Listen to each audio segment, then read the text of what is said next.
的那一天，小朋友们都记得吗？我们学过的哪些动物呢？有3只动物，有什么动物呢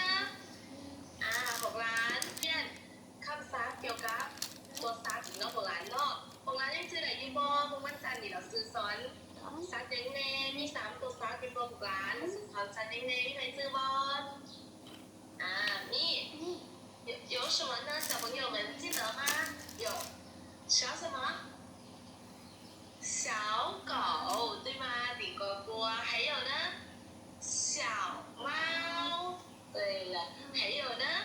很松的动物，这样是什么动物？老什么？老虎的有小狗、小猫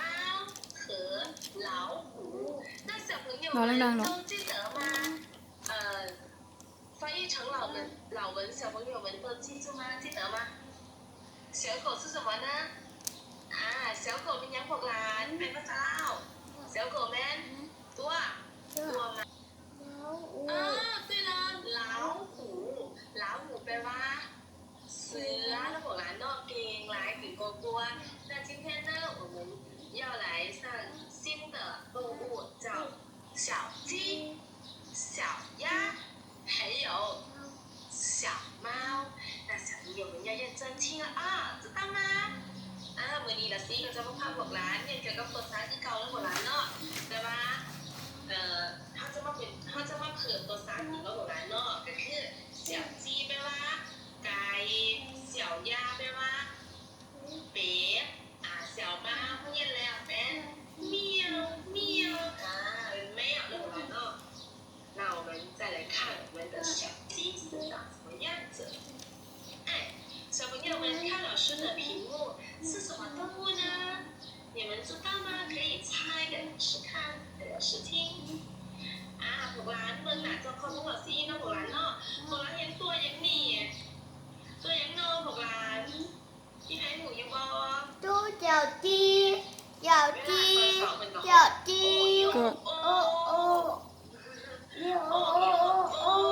นตัวยัง6 ล้าน ตู้ไก่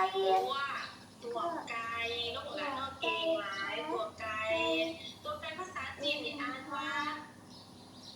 小鸡跟着老师读那老师一定会改的小鸡你们很棒小鸡แปลว่าไก่แล้ว6 ล้านเนาะไก่ของเนี่ยไหนเนาะมีใครหูยบ่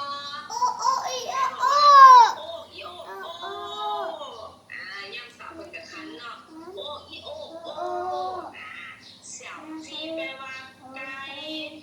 你们都记得了吗？然后老师下一步了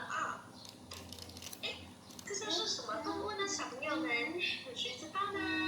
可以告诉老师。ตัวยังหลวงบอกดูเจ้าลา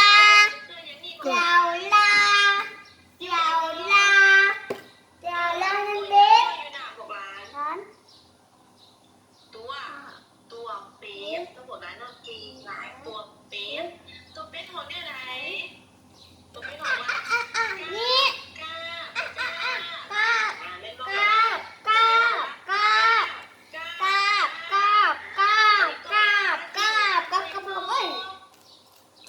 อ่านว่า小鸭跟着老师读小朋友们那当老师一的6 ล้านเนาะ小鸭小鸭แปลว่าเป็ดตัว6 ล้านเนาะเก่งหลาย小鸭แปลว่าเป็ดของเนี่ยไหนกาเก่งหลายกลัว你们都记住了吗？然后老师下一步了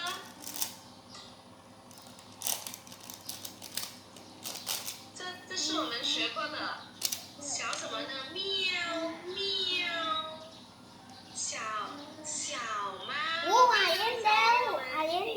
ตัวยังฮัลโหลอ่านดู小猫เป็นยัง6 ล้านจริงบ่ชามามันยังบอกดู小猫เป็นตัวแมวแล้ว6 ล้านเนาะเก่งหลายตัวแมวเพื่อน6 ล้านเด็กอย่างแมวอยู่บ่บางคนก็เรียกแล้ว6 ล้านเนาะบางคนก็บ่เรียกแมวแล้ว6 ล้านเนาะแมวเป็น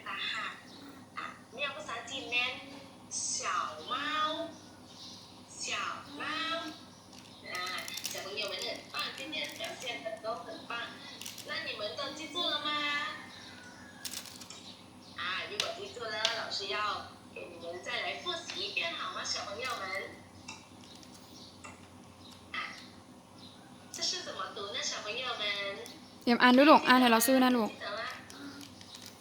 ไก่ไม่ยั้งลงของร้าน小什么？ อ่านให้เราซื้อฟังเนี่ย ตัวไก่เป็น小ยังของร้าน เสียงหยัง 小鸡อ่าอ้ออ่ามันก้าก้าก้าเนี่ยไม่ว่าอ่านมายังภาษาจีนของร้าน อ่านมาจะได้ลูก 小鸭小鸭แปลว่าเป็ดตัวของร้านเนาะเก่งหมาย小鸭แปลว่าเป็ดแล้ว最后一个呢喵喵喵喵ภาษาจีนเป็นยังของร้าน小什么小猫耶我来听来小猫猫แปลว่าแมวแล้วของร้านเนาะ那我们这节课就说到这里，小朋友们都记住了吗？我们学的有新的是小鸡和小鸭，你们都记住了吗？啊，พวกร้านวันนี้สมมุติเราซื้อก็จะสอนพวกร้านแต่3ตัวตาตัวของร้านแล้วพวกร้านซื้อได้อยู่บ่2ตัวตาที่ว่าเราเตือนมาเพื่อ小鸡แปลว่าไก่小鸭แปลว่าเป็ด小猫แปลว่าแมวแล้วพวกร้านเลิกกินไหน那我们这节课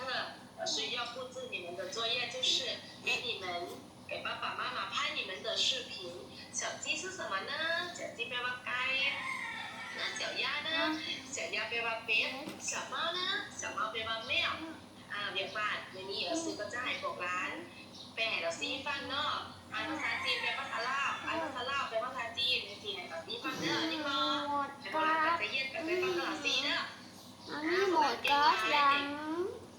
小朋友们要鼓励给自己，拍拍手，我真棒！拍拍手，我真棒！耶！小朋友们都很棒。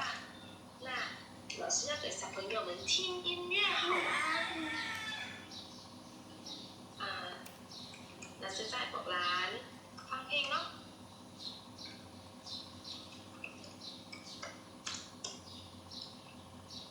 มาฟังเพลงกันก่อน小朋友们要认真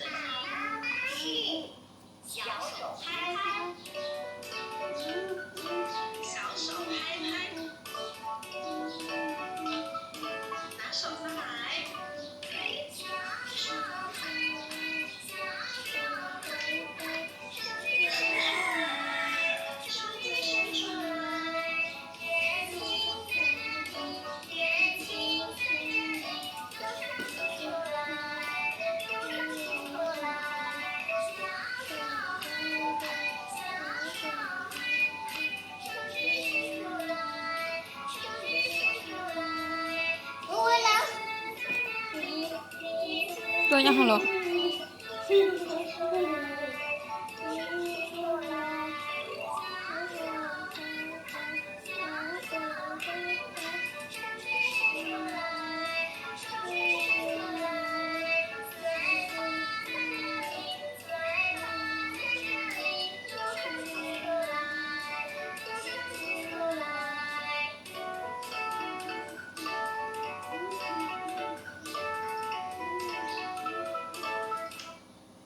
我们这首歌就结束啦。那小朋友们听得怎么样呢？好听吗？好听对吧？小朋友们很棒。那我们这节课就结束了。 โดยยังไงไม่เปิดให้ฟังลูก 我们下课。老师再见，谢谢老师给。小朋友